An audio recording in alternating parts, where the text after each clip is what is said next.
Sickle Cell Day, policymakers, patients, and stakeholders calls for increased public enlightenment and stronger advocacy to accelerate action against sickle cell disorder. Independent National Electoral Commission declares readiness for the conduct of the forthcoming governorship election in Ekiti State. A pleasant good evening to you and welcome to the 7 p.m. news coming to you from Everyday Station. I am Fatima Hassan. Thank you for joining us today. Education, early career detection, and genetic screening from infancy have emerged as critical strategies in Nigerians' fight against sickle cell disease, as stakeholders seek to reduce the burden of one of the country's most prevalent inherited disorders. As Nigeria joins the global community to mark the 2026 World Sickle Cell Day, health leaders, policymakers, and patient advocates converge in Abuja for a ministerial press briefing and policy dialogue aimed at accelerating action against the life-threatening condition. Oluseyi Adiagbo has the report. Current estimates indicate that Nigeria records about 150,000 babies born with sickle cell disease every year, the highest burden globally. Every June 19, voices across the world unite to mark World Sickle Cell Day, raising awareness and mobilizing action against the inherent blood disorder. It's very difficult living with sickle cell in Nigeria because you are not considered. So you have to just walk your way through it, and it's very painful because you have challenges that you did not bargain for. It's really not an easy task going, but we'll survive and we'll keep fighting. This year's commemoration brought together health leaders, policymakers, researchers, patient advocates, and development partners to chart a path towards reducing the disease burden. The team closing the survival gap, equity in sickle cell disease, from early screening to survival, speaks directly to one of Nigeria's most pressing health challenges. To bridge this gap, the federal government is moving beyond policy formulation to accelerated implementation.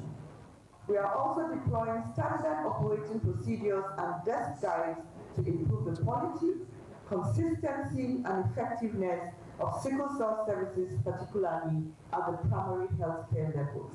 The message from the ministerial press briefing and policy dialogue was clear.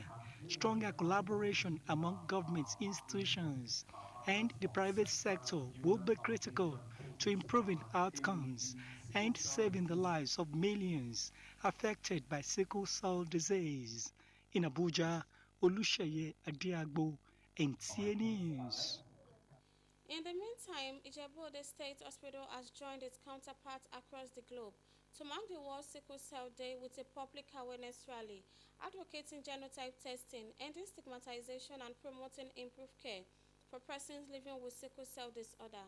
The event brought together health professionals, patients, and stakeholders who called for increased public enlightenment as a major step towards reducing the prevalence of the disease. Details of the report of World Sickle Cell Day at the State Hospital featured an awareness campaign and rally aimed at sensitizing the public on sickle cell disorder and promoting healthcare practices.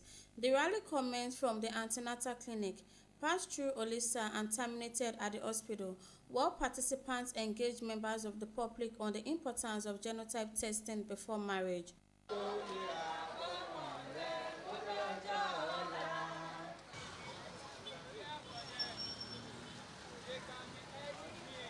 The global theme for 2026 World Sickle Cell Day is closing the survival gap, equity in sickle cell disease. However, speaking on the community-based theme, transforming care and strengthening communities, health professionals stress the need for stronger support systems for persons living with sickle cell disorder, increase community participation, and improve access to quality healthcare services.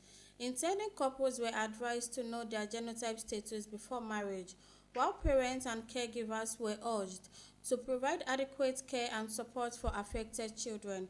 The campaign also called for an end to stigmatization, with a charge on the society to embrace support, care, and empower people living with sickle cell disorder.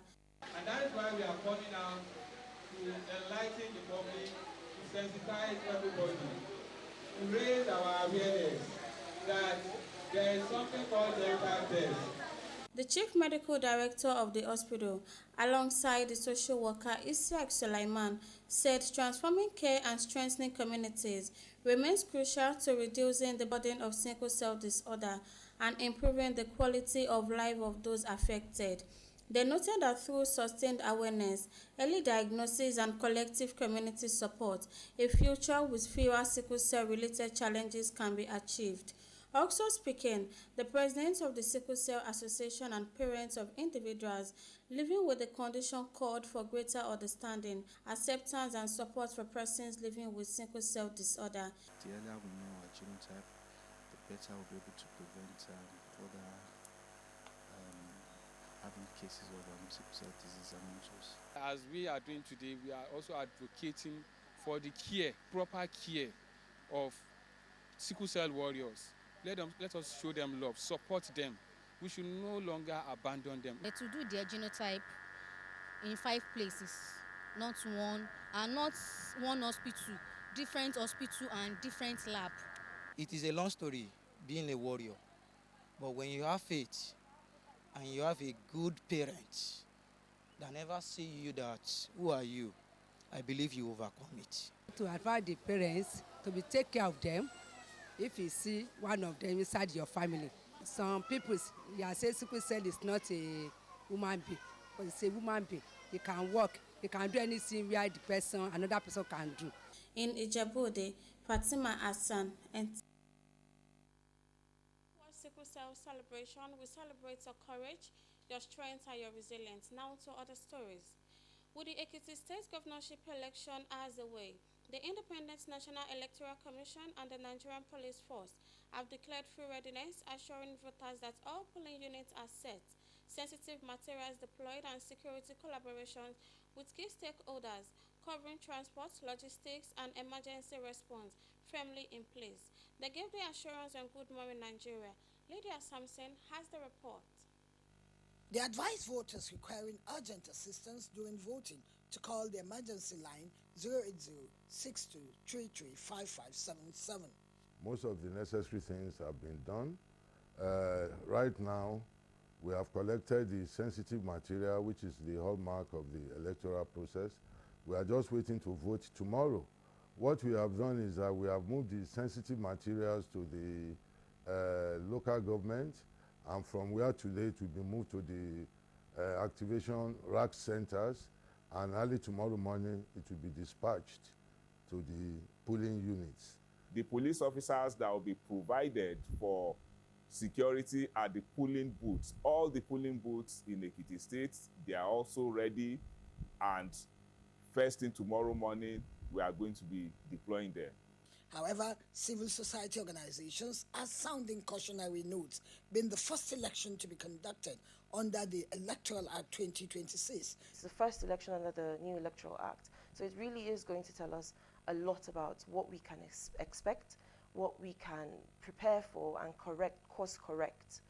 So in terms of vote buying and the neutrality of the police, in making sure that people feel safe enough to come out and exercise their civic responsibility. So every election, once citizens believe the process is transparent, it's easier for them to accept the outcome of the elections. And for this election already, they are already concerned about the level of competition in the election. CSOs are calling on security agencies and the incumbent administration to remain strictly neutral, urging INEC to proactively and transparently implement the new law.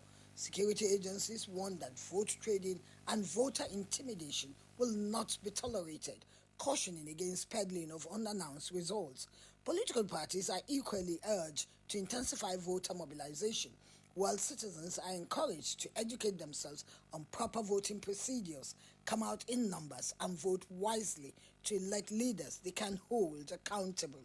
In Abuja, Lydia Sampson, NTA News. We'll be right back after the break. Please stay with us.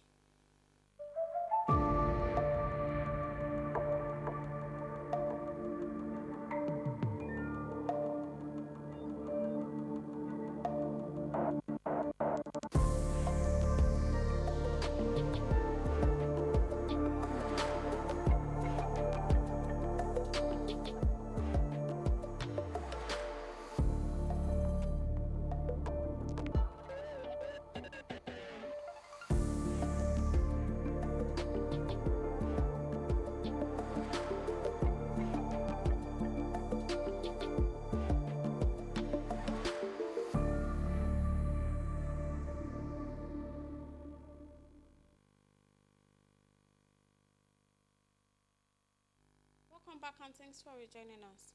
True industrialization is not just about building factories, but about creating systems that empower consumers, drive innovation, and guarantee a resilient economic future.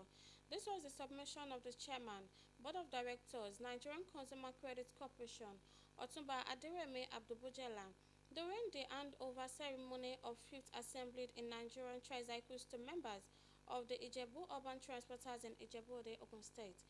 Correspondent Adwala Elufowojo witnessed the event at Awujale Palace. His report. Prosperity of Nigerians and survival of Africans. Thank you very much, Baba. Thank you.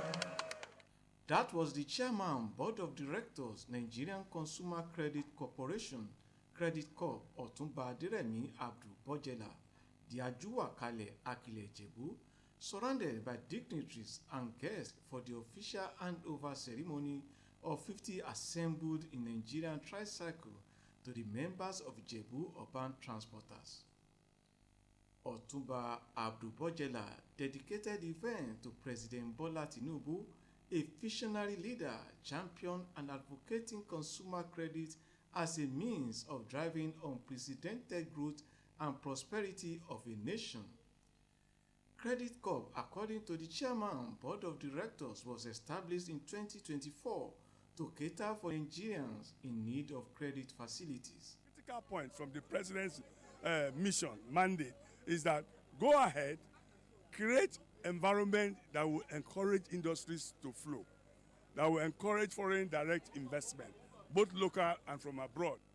In his remark, the chairman, Board of Trustee, Ijebu Development Initiative on Poverty Reduction, IDIPR, Otumba Lekan Bello, reaffirmed the vision of the founding fathers of the organization, including late Awujale Obakayode Adetona and Professor Akin Mabogunje, to reduce poverty among the populace through empowerment programs. We have churned out 917 tricycles under the use and own schemes, and out of which we've had 765 that have completely made their repayments and become full-fledged tricycle owners. Chairman Imowo Microfinance Bank, Otumba Debola Oshimbogun, described the bank as a leading indigenous financial institution committed to financial inclusion, economic empowerment, and sustainable development of the Jebus. The president set up the credit corps, and we have seen that it is working. A lot of people who will never have dreamt of having access to finance are able to get it. Today, 50 individuals were given tricycles. Goodwill messages were delivered by Olorogun Sonny Kuku, ably represented by Akwebi of Ijebu Ode, Otumba Kunle Ogunade, the special guest Otumba Abdulateef Owoyemi, and the executive director of Credit Corp Olanike Kolawole. Members of the Ijebu Urban Transporters also expressed their mind. I really appreciate, and I count myself, in fact, it's a good thing.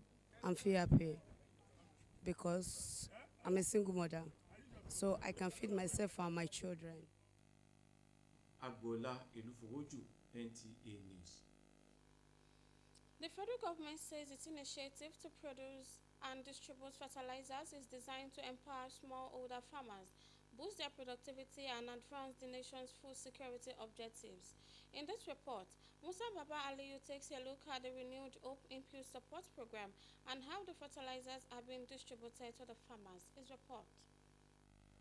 Access to fertilizer has long been a major challenge for farmers in Nigeria and across many African countries. While fertilizers are readily available in the market, affordability remains a significant barrier for smallholder farmers. For instance, a 50-kilogram bag of fertilizer is currently sold for over 50,000 naira. To cultivate just 1 hectare of maize, a farmer typically requires about 8 bags. This high cost has left many farmers losing hope of maximizing their land's potentials and achieving optimal yields. In a timely intervention, the federal government is stepping in to support farmers through the National Agricultural Development Fund. The initiative includes the distribution of NPK fertilizer to more than 198,000 farmers nationwide, with priority given to those cultivating rice, maize, soybeans, and cassava. Notably, the program also extends to farmers with special needs. This effort is expected to ease the financial burden on smallholder farmers, boost agricultural productivity, and strengthen food security across the country. Musa Baba Aliyu, NTA News. That'll be all for tonight on our English news. Join us next week for more interesting stories and stay tuned to our Yoruba caster. Have a wonderful weekend. Bye.